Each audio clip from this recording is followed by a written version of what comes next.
Imagine waking up in a world where the map is still open, borders are ideas more than lines, and the word empire mainly means speed, ambition, and fear. In that world, Alexander the Great is born, and what's surprising is that he doesn't become legendary because he lives long or rules in peace, but because in just over a decade he changes forever the way East and West look at each other, speak to each other, and blend together. Alexander is born in Pella, in the Kingdom of Macedonia, the son of Philip II and Olympias. And right here is a key: he is not a Greek prince in the classical sense, but a Macedonian raised in a harsh, military court where politics is ruthless and the throne is never guaranteed. His father is a strategic genius. He reforms the army, turns the phalanx into an almost unstoppable machine, and uses diplomacy and war as two weapons of the same hand. Alexander inherits that discipline, but with a different fire. It's not enough for him to dominate, he wants to surpass, to leave a mark no one can erase. As a boy he is surrounded by stories of heroes. The ultimate model is Achilles, glory as a form of immortality. And there is an episode that seems written to explain who he will become, the horse Bucephalus. The story says no one can tame it because the animal is frightened by its own shadow. Alexander understands, turns it toward the sun, and calms it. It's an anecdote, yes, but it's also a symbol, seeing what others don't see, finding the hidden lever, turning a problem into a trophy. Then comes his education, and here the biography becomes explosive. His teacher is Aristotle. It's not just a learned detail, it's mental fuel. Philosophy, politics, natural science, literature. Alexander grows up with the idea that the world is knowable, classifiable, conquerable not only with the sword but with intelligence. It's no accident he will bring scholars, geographers, observers with him. Every conquest is also the gathering of information.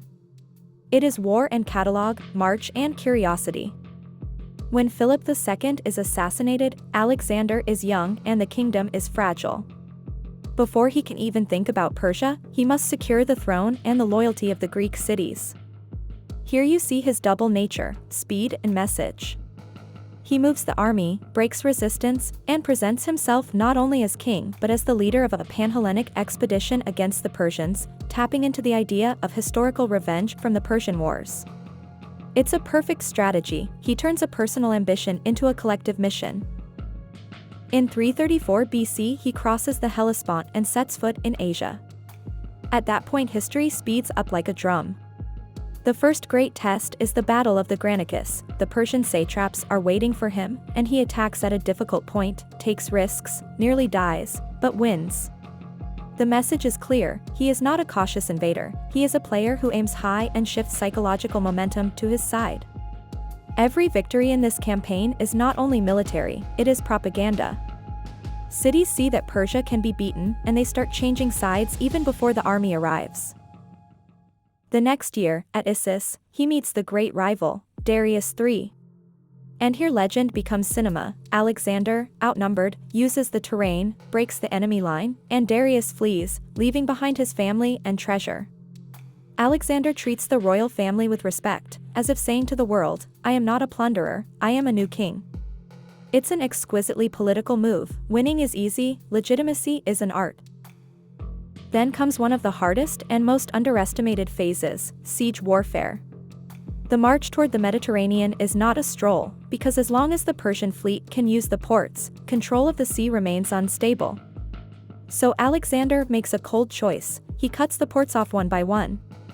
The siege of Tyre becomes an engineering obsession, an island city that resists. Alexander builds a causeway, brings siege engines, turns water into a battlefield. When Tyre falls, the message is brutal: no one is untouchable.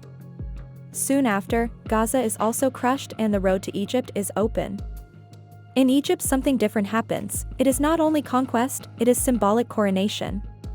Egyptians are used to foreign pharaohs, but Alexander understands that here power is also religious. He founds Alexandria, a city that will become a cultural beacon, and then goes to the oasis of Siwa, where the oracle recognizes him as the son of a deity. Whether it is propaganda or personal belief, the effect is enormous. Alexander is no longer only a king, he is becoming a cosmic, destined figure. It is one of those moments when history fuses with myth in real time. In 331 BC comes the decisive clash, Gaugamela. Darius III prepares a perfect field for scythed chariots and cavalry, but Alexander does not play on the enemy's terms. He creates a gap, aims for the center, and forces Darius to flee. It is the victory that breaks the Achaemenid Empire. He enters Babylon, then Susa, then Persepolis, places that are not only cities, they are symbols. And here there is a controversial and immensely powerful episode, the burning of Persepolis. Revenge, drunkenness, political theater, whatever the cause, the gesture speaks. The old center of Persian power can burn, and with it burns the idea that Persia is invincible. But conquering an empire is one thing, holding it is another. And the second act of Alexander's life is more unsettling than the first, because it is not only triumph, it is transformation. Alexander realizes he cannot rule a Persian world with a single Macedonian identity. He begins to adopt Persian customs, clothing, court ritual, and even tries to impose proskynesis, a gesture of deference that to Macedonians sounds like worship. Tensions explode, his companions begin to wonder whether they are following a king or a god. And in this fracture, tragedies happen. The episode of Clitus the Black, killed in a sudden rage during an argument, becomes a psychological turning point. It is not only a death, it is proof that the most brilliant man in the world can lose control precisely when he thinks he controls everything. Tensions explode, his companions begin to wonder whether they are following a king or a god. And in this fracture, tragedies happen. The episode of Clitus the Black, killed in a sudden rage during an argument, becomes a psychological turning point. It is not only a death, it is proof that the most brilliant man in the world can lose control precisely when he thinks he controls everything. The campaign continues east. Bactria and Sogdiana are not classic battles, they are guerrilla war, pursuits, fortresses on cliffs, local resistance. And here Alexander makes another political move. He marries Roxana, a local noblewoman, as a signal of fusion. He begins to found cities, to mix soldiers and populations, to create a network of Greek-Macedonian presence across vast lands. He is building a Hellenistic world before the word even exists. Then comes the farthest frontier, India. In 326 BC, at the Hydaspes River, he faces King Porus and his war elephants. It is an epic and difficult battle, rain, mud, crossings, refined tactics. Alexander wins, but here something happens that shows how political he is. He respects Porus and restores him as an ally in command. It's a recurring method, better a friendly king than a rebellious territory. Yet it is precisely in India that his army breaks. After years of marches, wounds, impossible climates, the Macedonians reach their limit and refuse to go farther. It is the most human scene of the whole epic. The man who never knew stop meets the stop of his own soldiers. Alexander must yield. And yielding, for him, is almost more painful than losing a battle. The return is a logistical hell. One part of the army goes down the Indus, another faces the Gedrosian desert, where many die of thirst and exhaustion. It is the other side of conquest, not only glory, but bodies, mistakes, stubbornness. When he returns to the great cities of the empire, Alexander tries to consolidate. He integrates Persians into the army, organizes mass marriages at Susa to fuse elites, plans new expeditions. He is thinking like a global emperor, not a local king. Then, suddenly, in 323 BC, in Babylon, he falls ill and dies. And here the most famous mystery is born. What did he really die of? Fever, infection, malaria, typhoid? Some spoke of poisoning, but the truth is that Alexander's death is one of those points where history turns to fog and legend fills the void.